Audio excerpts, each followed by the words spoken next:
Hi everybody. So today I'm going to solve the questions of NCERT of page number 100 of your NCERT book. So let's get started. Our first question is, an object has moved through a distance. Can it have zero displacement? If yes, support your answer with an example. उन्होंने पूछा है कि एक object है, उसने अपने मतलब चलना स्टार्ट किया है, उसने कोई डिस्टेंस मूव करी है, क्या उसकी जीरो डिस्प्लेसमेंट हो सकती है? अगर तो हो सकती है तो अपना आंसर को विद एन एग्जांपल प्रूव करके दिखाओ।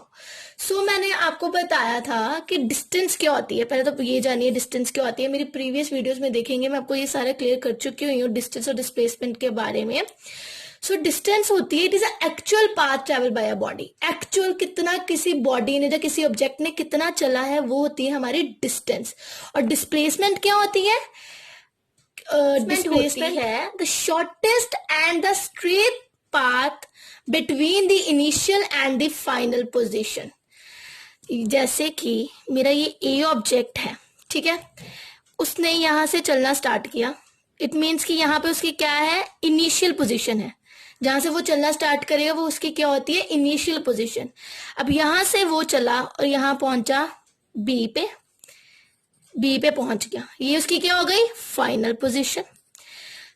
ये ए और बी में उसने एक डिस्टेंस ट्रेवल करी है, सपोज करो 10 किलोमीटर उसने डिस्टेंस ट्रेवल करी है। और डिस्प्लेसमेंट क्या होती है? Shortest path between the initial and the final position.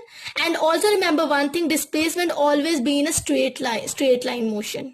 मैंने आपको चीज बताई थी कि डिस्प्लेसमेंट हमेशा स्ट्रेट लाइन मोशन होती है। ऑब्जेक्ट है वो पहले ए से बी पे गया, तो इट मीन्स कि उसने 10 किलोमीटर डिस्टेंस ट्रेवल करी है।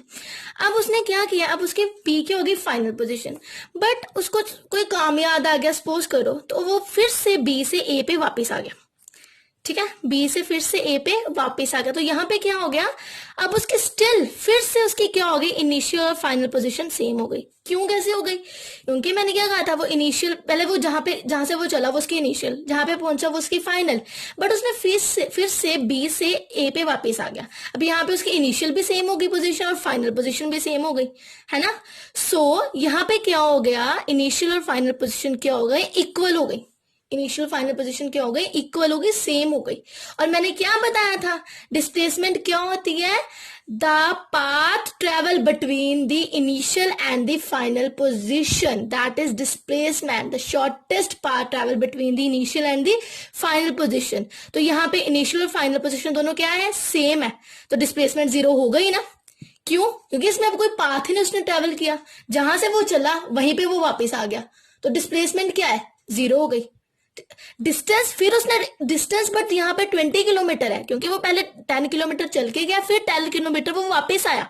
मैंने डिस्टेंस क्या बताए थे? It is actual path travel by a body. Actually वो जितना चला है, बट डिस्प्लेसमेंट होती है shortest path between the initial and the final position. ठीक है, तो यहाँ पे क्या हो गई? इनिशियल पोजीशन और फाइनल पोजीशन के बीच में कोई पाथ ट्रेवल नहीं हुआ, है ना। दोनों क्या है? सेम है।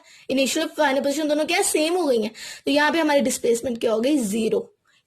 ठीक है, अब समझ आई डिस्प्लेसमेंट क्यों जीरो होती है?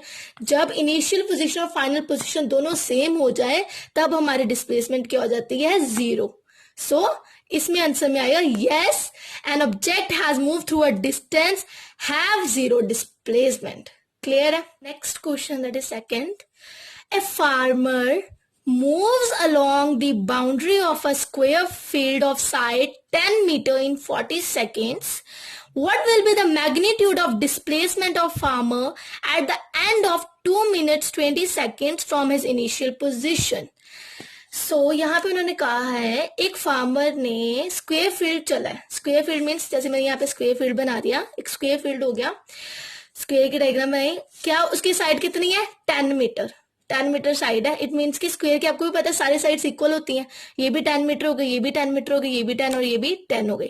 तो उसने एक राउंड सपोज करो कंप्लीट किया है किसमें?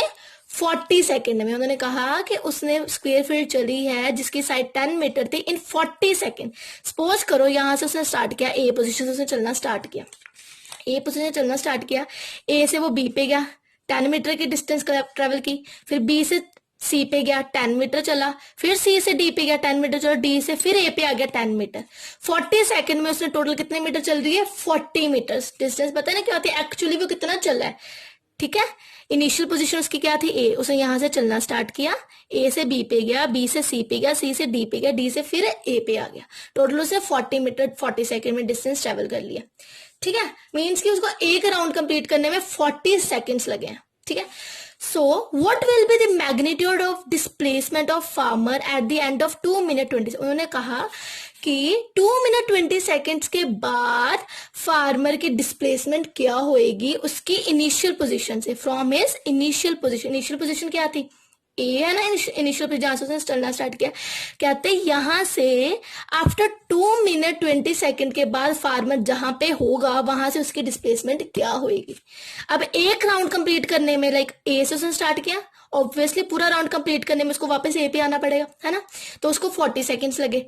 सेकेंड राउंड कंप्लीट करेगा, 40 सेकंड में एक किया तो सेकंड राउंड 80 सेकंड में कंप्लीट करेगा, थर्ड राउंड 120 सेकंड में कंप्लीट करेगा, है ना, ऐसे ऐसे वो राउंड्स कंप्लीट करेगा। तो हम पहले कर लेते हैं, हमें क्या गिवन है यहाँ पे देखिए, टाइम हमें कितना गिवन है? 40 सेकेंड्स। 40 सेकेंड्स टाइम गिवन है, जिसमें उसने क्या किया है? 1 राउंड को कंप्लीट किया है। Complete 1 round of a square field. Square field का 1 राउंड उसने 40 सेकंड में कंप्लीट कर लिया। ठीक है, अब उन्होंने कहा है 2 मिनट 20 सेकंड के बाद वो कहां पे होगा? 40 सेकंड के बाद तो वो यहीं पे आ गया, है ना, ए पोजीशन पे आ गया। 40 जहां से स्टार्ट किया वहीं पे उसकी फाइनल पोजीशन बन गई यहाँ पे, तो है ना। अब पहले हम 2 मिनट 20 सेकंड को सेकंड्स में कन्वर्ट करेंगे, क्योंकि सेकंड स्टैंडर्ड यूनिट होता है टाइम का, तो हम उसमें कन्वर्ट करेंगे। 2 मिनट 20 सेकंड में देखेंगे कितने सेकंड्स होते हैं। 1 मिनट में कितने सेकंड्स होते हैं? That is 60 seconds. तो 2 मिनट्स में कितने होंगे? 2 मिनट्स में होंगे 2 multiply bye 60 seconds, that is 120 seconds. ठीक है, 2 मिनट में 120 सेकंड और ये 20 सेकंड को एडअप कर लो इसमें। अब टोटल कितने सेकंड हो गए? That is 140 second. टोटल कितने सेकंड हो गए? 140 सेकंड। एक राउंड कंप्लीट करने में उसको 40 सेकंड लगे हैं, तो 140 सेकंड्स में वो कितने राउंड्स कंप्लीट करेगा? देखो, एक राउंड में 40 सेकंड, एक राउंड में उसको लगे हैं 40 सेकंड। सो फॉर राउंड 1 उसको लगे हैं इक्वल्स टू 40 सेकंड। ठीक है, सेकंड राउंड में उसको कितने लगेंगे? Round 2 80 second. ऑब्वियसली वही एडअप कर ही रहेंगे ना। 3 में 120 सेकंड, बट हमारे पास कितने? 140 सेकंड है कि 140 सेकंड्स में उसको कितने राउंड्स उसने कंप्लीट करे, कहां पे उसकी पोजीशन आई है। इट मींस कि 120 सेकंड के बाद तो वो फिर यहीं पे आ गया हुआ है ना। 40 सेकंड्स लगे थे फर्स्ट राउंड में, नेक्स्ट 40 मतलब 80 सेकंड फिर वो ए पे आ गया, नेक्स्ट 40 120 सेकंड में फिर वो ए पे आ गया। अब हमें 140 सेकंड को एनालाइज करना है, लाइक 120 सेकंड में फिर ए पे आ गया। अब 20 सेकंड बच गया पूरे राउंड को कंप्लीट करने में 40 सेकंड, तो 20 सेकंड में वो कहां पे होएगा? ऑब्वियसली हाफ कवर करेगा। वो हाफ कहां पे है? यहाँ पे है। इट मीन्स कि उसकी फाइनल पोजीशन क्या आ गई? सी। उसकी फाइनल पोजीशन क्या आ गई? सी। अब वो कहां पे है? सी पे आ गया हुआ है। आफ्टर 2 मिनट्स और 20 सेकंड के बाद वो कहां पे आ गया है? सी पे आ गया है अपनी इनिशियल पोजीशन से।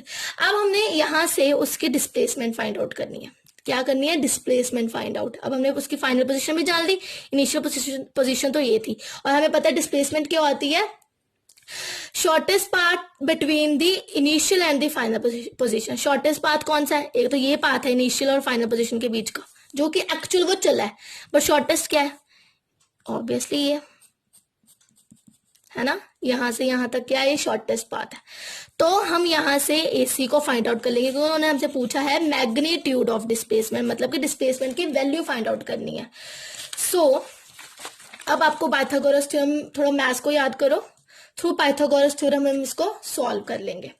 कैसे? आपको पता है कि स्क्वायर के सारे जो स्क्वायर में एंगल्स होते हैं वो 90 डिग्री के होते हैं। ये भी 90 डिग्री है, ये भी 90 डिग्री है, ये भी 90 डिग्री है और ये भी 90 डिग्री है। इट मीन्स कि हम एंगल ए बी सी में हम ए सी को फाइंड आउट कर सकते हैं बाय पाइथागोरस थ्योरम। तो कैसे करेंगे?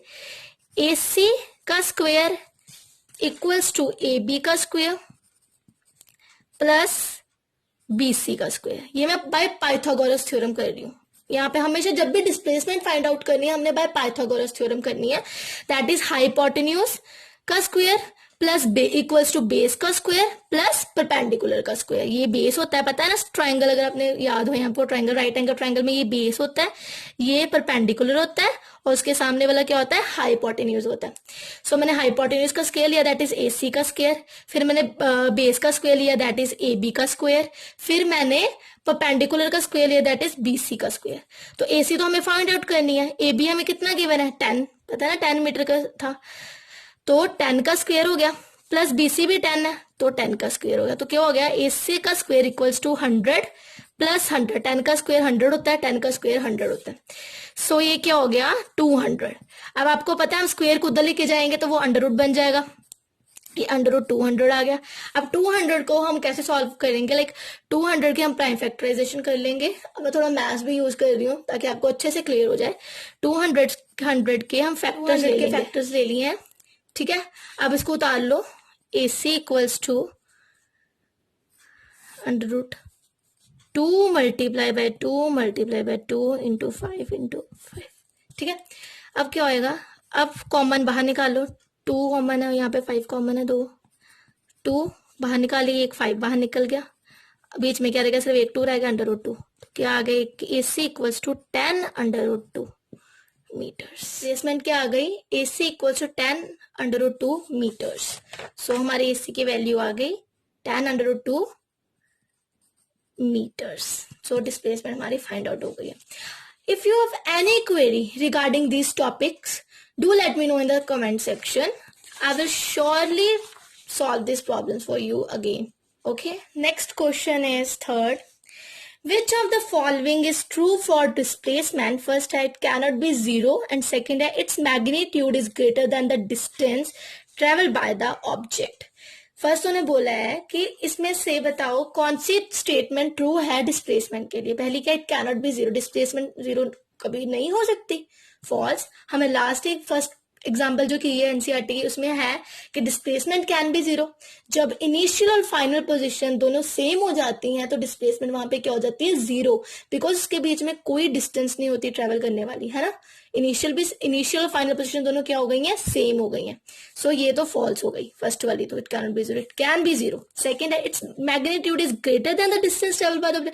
अब उन्होंने बोला है कि जो कि डिस्प्लेसमेंट का मैग्नीट्यूड मीन्स कि डिस्प्लेसमेंट की वैल्यू डिस्टेंस से ज्यादा हो सकती है, जो डिस्टेंस ट्रेवल किए किसी ऑब्जेक्ट ने उससे ज्यादा डिस्प्लेसमेंट की वैल्यू हो सकती है।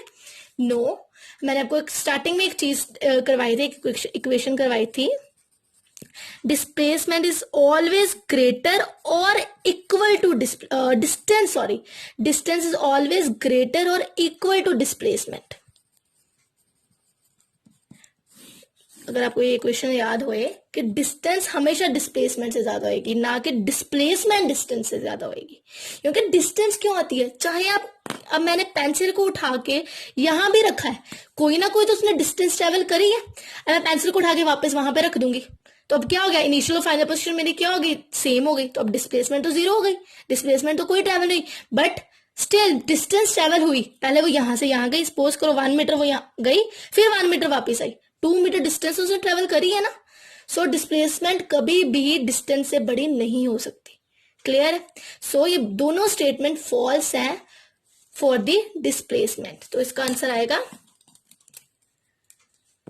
Both statements are false for displacement. That's all.